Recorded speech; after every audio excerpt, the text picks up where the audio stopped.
Hi, everybody. My name is Sarah Thacker, and I am going to go ahead and start sharing my screen for our presentation here.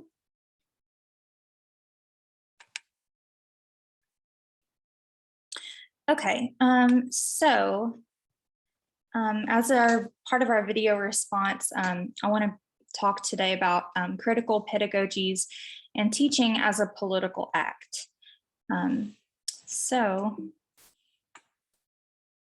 What does it mean to be a critical educator? I pulled a quote from Dr. Matthias's 2016 chapter 8 here, and it says, "To avoid being complicit in the act of white surveillance, we educators must actively seek out ways to expose and reveal the dominant power structures in place to silence and intimidate those with different perspectives." And that's on page 125. Another quote that really stood out to me is from the Berta Avila 2004 piece, and it says that critical pedagogy in the context of education is a process that forces educators to look critically at issues of power, specifically challenging and questioning the influential beliefs or values, beliefs, and interests that represent the realities of only a handful in this society. So in order to be a critical educator, I think it's really important to consider the power dynamics that are in place and find out ways that we can actively resist those, and that we can amplify the voices of our diverse learners and specifically create a space for them and teach them strategies that will allow them to think critically about the school that they're in, the world that they're in, the society that they're in.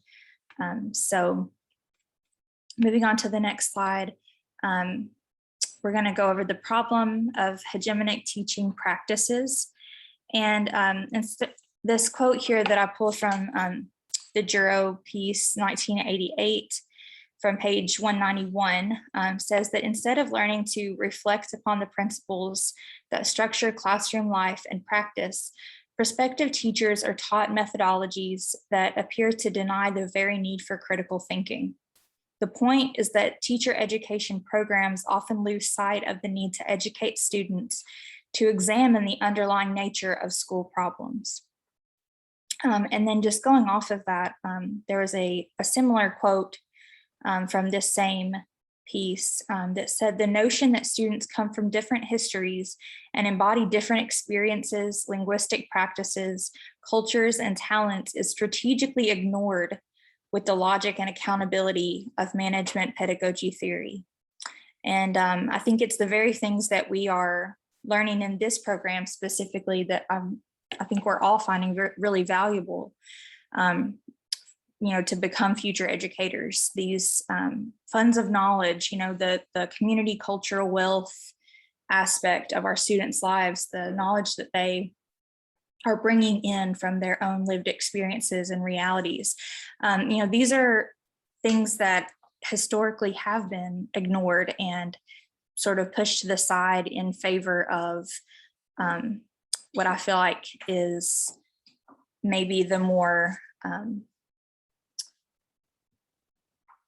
teacher-based instead of student-centered learning. So anyway, I think that's one of the problems that we are facing as future educators. And it's important to be able to talk about the structures that are in existence now and the way that power is positions teachers and learners, and to sort of resist that banking model of education and have it become more of a space where we're both teachers and learners with our students. And so moving on to the next slide, I posed a question here, and I think it's just something that I always want to ask myself, and that's, are we really being culturally responsive? When we say that, are we just using the quote unquote right words that we've learned in these classes, or are we really being relevant in our practices and our beliefs and what we're communicating with our students. And as educators, I feel that we must always ask ourselves, the first question: whose stories and voices are being heard, and whose are being actively silenced? I think it's important to be explicit with our students that, some texts might be required reading, but that doesn't mean that we can't engage in critical conversations about why these texts are being chosen, who gets to make those decisions. And then it becomes a discussion that transcends the text in itself, and kind of allows us to talk about just historically and even now whose voices are being preferenced. So the second question that I have here is, how are we positioning ourselves and our students in order to ensure that our diverse students maintain agency and autonomy, and that they're being represented in the stories we read and teach in the classroom? So kind of goes along with that first question there, and this discussion as a whole, but I think it's important to empower our students. They already have voices, they already have these lived experiences that are forms of knowledge that they're bringing into the school, but are we amplifying those voices and making room for them instead of just trying to, push our quote unquote knowledge onto them? And number three, are we disrupting white spaces? Are we challenging power dynamics? Are we resisting dominant ideologies that oppress diverse learners in schools? So I think these are just questions that we can ask ourselves. And especially, as our program this year specifically is mainly consists of white female pre-service teachers, I think that we have to keep in mind of how, the role that we play in the classroom, and just being unafraid to enter into those conversations with students about race, about, the classroom is a political space in and of itself, and being silent is a political act, whether some people would like to admit that or not. So it's just as harmful to be silent as it is perhaps to be speaking out in harmful ways. So let's see here. A social justice perspective. So Nieto here writes about 4 important components of social justice in education. And these are some quotes that I've pulled. The first: it challenges, confronts, and disrupts misconceptions, untruths, and stereotypes that lead to structural inequality and discrimination based on race, social class, gender, and other social human differences.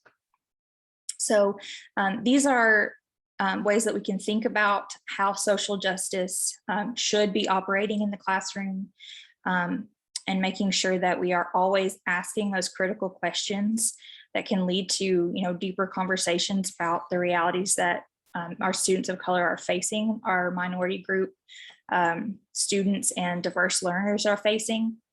Second quote here, that social justice in education provides all students with the resources necessary to learn to their full potential. Number 3, it draws on the talents and strengths that students bring to their education. So again, going back to the funds of knowledge, and I think about the Freire reading the word and the world. These students are critically analyzing the world that they live in, the experiences that they've had. And so they can bring that into the classroom and apply those same skills to, English language arts, and whatever other subjects that they study. And number 4 here, it creates a learning environment that promotes critical thinking and supports agency for social change. So the space that we create for our students is just as important as the material that we are teaching them. I think it's important to develop that community, to build those relationships, to get to know our students on that human level, and realize that we are not just teaching them literature. We are teaching them about how the world works and the, things that they can use, skills that they can use in order to better develop themselves and have agency. Education is meant to be a transformative experience. And so moving on, counter stories and authentic care. I'm going back to Dr. Matthias's book here for chapter 9, and a couple of quotes here. The first, white teachers never critically examined the larger systemic dynamics that continually keep urban students of color at the periphery of success. They never acknowledged how the normativity of whiteness perches itself as the exemplar of educational success, while turning a blind eye to the institutional advantages that support white students' academic success at the expense of others. So I know from our reading, Dr. Matthias here talks about her own experience in teaching students of color in an urban school, and just the things that she observed there about whiteness, and applying those critical whiteness studies and CRT to be able to see how structures of power were operating here, and that a lot of white teachers were not acknowledging the existence of whiteness in schools and in classrooms. And this is harmful. Like we talked about before, the silence is harmful. She says that when she employed CRT, when bearing witness to these students and their experiences, she realized that these complaints were actually counter stories. They were rich with intimate knowledge of how my students of color struggle with power, marginality, and pain. These were intimate moments that allowed me to truly empathize, care, and reflect, such that it cultivated within me an authentic care. So this is not just, like I mentioned before, using those right words. This is about truly caring about who her students are, what they're going through, listening to them, bearing witness to their pain and trauma.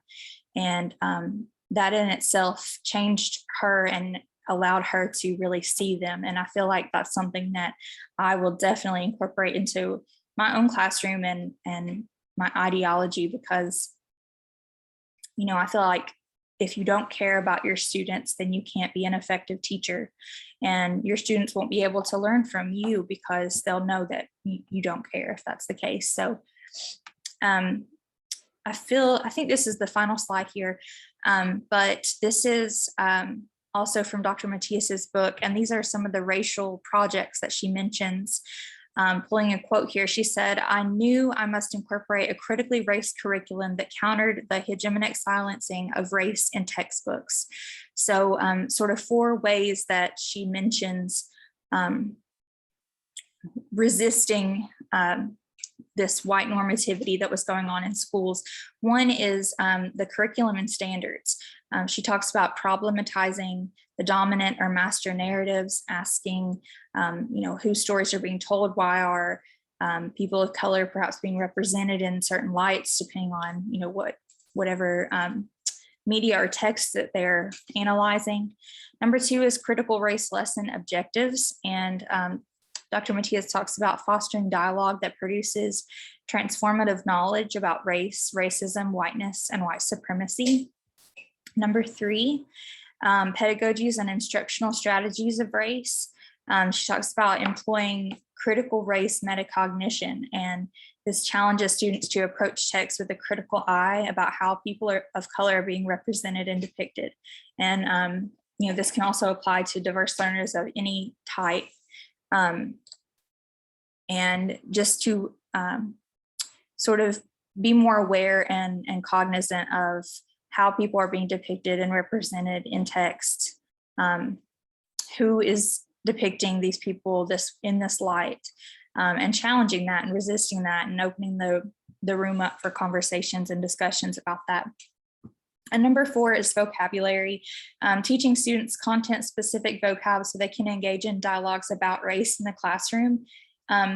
And I think this has been really helpful in my own experience. I'm sure that my peers would agree that, I talked about not just using the right words, but it's important to be able to know the terminology, know what these things are called, give these concepts and ideas names. Well, they have already been given names, but just to understand